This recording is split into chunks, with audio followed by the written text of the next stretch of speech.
Dear students, BPSC की तरफ से आज एक और छोटी सी सूचना आई। सीटों की संख्या 4 और बढ़ गई। 67वीं बीपीएससी में अब टोटल सीटें बढ़कर 802 हो गई। तो अपने लिए एक सीट कंफर्म कीजिए, रिजर्व कीजिए।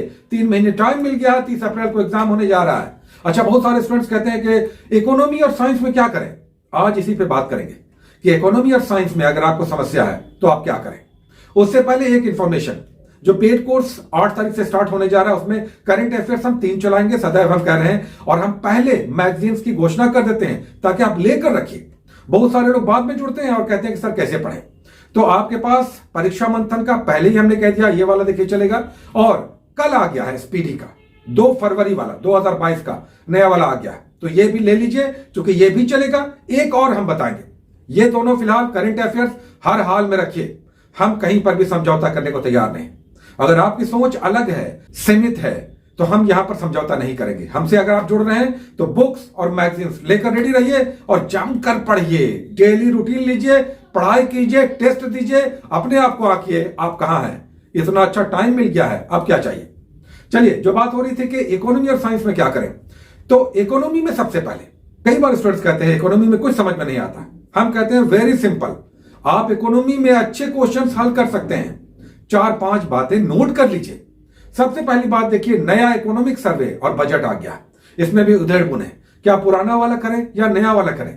आप नया वाला कीजिए, नया वाला कर लीजिए। अगर पुराना वाला आपके पास डेटा है देख लीजिए एक बार, लेकिन अब जो नया वाला आ गया है 2022-23 का बजट और 2021-22 का इकोनॉमिक सर्वे एक साल पीछे का होता है। ये दोनों कीजिए। एक काम हम आपको दे रहे हैं आप सभी को, और मेरे पेड वाले भी सुन लें जो पेड कोर्स में है। डेली एक क्वेश्चन, पहले तो हम 2 कह रहे थे, डेली एक क्वेश्चन, डेली अभी 15 दिनों तक कम से कम डेली एक क्वेश्चन इकोनॉमिक सर्वे और बजट से जो नया वाला आया है नोट डाउन कीजिए। फिर हम कह रहे हैं कि कहां से करें, तो यूट्यूब चैनल पे जाइए, इंटरनेट पे जाइए, कहीं से भी डेली एक एक क्वेश्चन भी। हम तो पहले 2 कह रहे थे, बट उसमें हो सकता है समय लग जाए, बहुत कुछ पढ़ना है। केवल एक क्वेश्चन इकोनॉमी से निकालिए, एक क्वेश्चन बजट से निकालिए। डेली 2 क्वेश्चन यहां से निकालिए। अच्छा, आने वाले समय में आप वेरी सून बिहार का भी बजट और इकोनॉमिक सर्वे आएगा। नया भी करना है, पुराने को भी रिवाइज करना है। बिहार के मामले में पुराना भी करना है आपको, क्योंकि बिहार में पीछे के क्वेश्चंस कई बार आ जाते हैं। इकोनॉमी का ये 2 बड़ा सेगमेंट आज हम सभी डिस्कस कर रहे हैं, समझिए इसे। इकोनॉमिक सर्वे से 6 से 8 क्वेश्चंस केवल इकोनॉमिक सर्वे और बजट से होगा, इसे समझिए। बजट और इकोनॉमिक सर्वे से 6 से 8 क्वेश्चन होगा। टोटल अगर बात करें केवल राष्ट्रीय स्तर पर, तो इकोनॉमी से कम 12-13 क्वेश्चन, 14 क्वेश्चन तक इकोनॉमी से रहेंगे। और इसमें बजट से और इकोनॉमिक सर्वे से 4 से 6 क्वेश्चन डेफिनेटली रहेगा। बिहार की अगर बात करें तो बिहार में भी इकोनॉमी से 3, 4, 5 क्वेश्चन केवल इकोनॉमी से रह सकता है। यूजुअली रहता ही है 5 से 6 क्वेश्चन। यहां पर भी इकोनॉमिक सर्वे से अधिक प्रश्न रहते हैं इकोनॉमिक सर्वे से। तो आप ये सब ध्यान रखिए। बिहार का इकोनॉमिक सर्वे और बजट नया आ रहा है, लेकिन पुराना भी करना है। आपके पास जो मैगजीन है उसे भी ध्यान रखिए, उसमें भी बहुत सारे डेटा पुराने एग्जाम में पूछे आते हैं, जो उसे भी आपको पढ़कर रखना है। नया वाला भी करना है, लेकिन अभी राष्ट्रीय स्तर का बजट और इकोनॉमिक सर्वे आ गया। डेली एक क्वेश्चन नोट कीजिए। एक और काम हम आपको दे रहे हैं, ये अलग से हम बात कर रहे हैं कि किस तरह से टोक्यो में जो ओलंपिक हुआ और पैरालंपिक, इससे भी एक एक क्वेश्चन डेली नोट कीजिए। इन दोनों सेगमेंट से ही बल्कि 4 हो गए। आपका 4 क्वेश्चन तो मिनिमम बनेगा एग्जाम में, करंट अफेयर से लेकर इकोनॉमी से। कुल मिलाकर 4, 5, 6 क्वेश्चन आपका सॉलिड हो गया। तो 2 काम कीजिए, इकोनॉमिक सर्वे राष्ट्रीय और बजट एक एक क्वेश्चन डेली नोट कीजिए। और जो पैरालंपिक और ओलंपिक हुआ टोक्यो में, उससे भी एक एक क्वेश्चन डेली नोट कीजिए। ये आपका आधार तैयार कर देगा, क्वेश्चन का एक पूल तैयार कर देगा, और इससे क्वेश्चन आएंगे ही आएंगे। बिहार का बजट इकोनॉमिक सर्वे भी आ रहा है, उसे भी करना है, उस पर हम लोग बातें करेंगे। अच्छा, पढ़ने की अब बात आ गई कि बुक्स अगर पढ़ना चाहें तो क्या करें, क्योंकि आपको बैंकिंग का विकास, विदेशी व्यापार, उसके बाद राष्ट्रीय आय हो गया, आर्थिक नियोजन हो गया, उद्योग हो गया, कृषि हो गया, शेयर बाजार हो गया, गरीबी बेरोजगारी हो गया, ये सब कुछ आपको करना है इकोनॉमी में। हमने आपको पहले भी कहा कि क्रॉन से ये सब कर लीजिए जो स्टैटिक है। और करंट अफेयर्स के लिए जो भी मैगजीन आप ले रहे थे, अगर एक मैगजीन आपने मंथली लिया है तो उसका इकोनॉमी जो आर्थिक परिदृश्य रहता है, अगर प्रतियोगिता दर्पण या क्रॉनिकल या दृष्टि है, तो उसका इकोनॉमी आपको करना होगा, उससे करंट का इकोनॉमी हो जाएगा। तो बुक से स्टैटिक कर लीजिए, और अगर करंट अफेयर्स बेस आप करना चाहते हैं तो उसके लिए एक मैगजीन जो भी आप लेते रहें उसका आर्थिक परिदृश्य कर लीजिए, नहीं तो वार्षिकांक लीजिए। अभी जैसे परीक्षा मंथन आ गया, बहुत अच्छा उसमें कलेक्शन मिल जाएगा, तो करंट अफेयर्स कर लीजिए, बुक से कर लीजिए, इकोनॉमी हो जाएगा।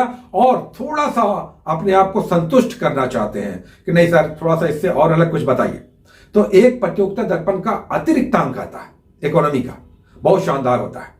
उसमें सरकार की बहुत सारी योजनाएं होती हैं, राष्ट्रीय आय होता है, विदेशी व्यापार होता है, उद्योग होता है, कृषि होता है, सब वहां पर भी दिया होता है और अपडेटेड रहता है।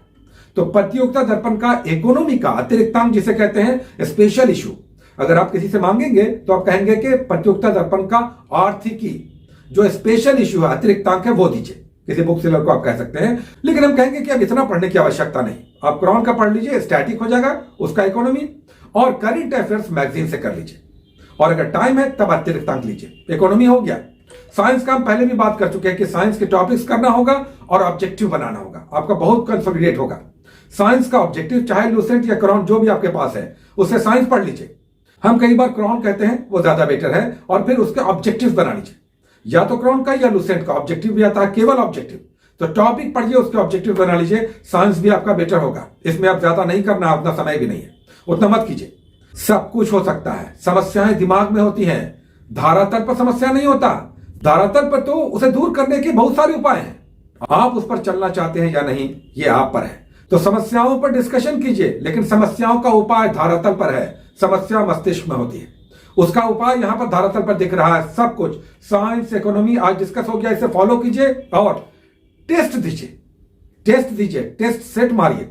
आपके पास अच्छे प्रैक्टिस सेट्स होने चाहिए। यहां पर फिर से हम बता दें कि क्रॉन का या केबीसी नैनो का अच्छा प्रैक्टिस सेट आया, फिर से हम कह रहे हैं उसमें से कोई एक आप ले सकते हैं जिसमें करंट अफेयर्स ज्यादा दिखे, 25 से 30 होना चाहिए, वो वाला ले लीजिए। तो एक सेट बनाइए, लेकिन अभी डेली सेट मत बनाइए, फुल सेट बना रहे हैं तो 3 दिन पे बनाइए और आंकिए कि आपके स्कोर्स कितने हैं। अगर आप इन दोनों में से क्रॉन या केबीसी नैनो से प्रैक्टिस सेट्स बना रहे हैं तो जितनी फीमेल हैं आपका 85 प्लस आना चाहिए, 85 प्लस, और जितने रिजर्व हैं उनके लिए भी हम कह रहे हैं 85 प्लस आपके स्कोर्स होने चाहिए इन दोनों मैगजीन से। और जितने अनरिजर्व हैं, मेल हैं, ईडब्ल्यूएस हैं, आपका स्कोर 95 प्लस होना चाहिए इस प्रैक्टिस सेट में जो आप बनाएंगे, अगर प्रैक्टिस सेट्स बना रहे हैं। ये सब कीजिए, कहीं पर कुछ है ही नहीं, समस्याओं का तो प्रश्न ही नहीं है। समस्या मस्तिष्क में होता है और उसका कार्य, उसका निवारण, उस पर काम करने की जिज्ञासा धरातल पे दिखती है और सबका उपाय है। Nothing is impossible. क्या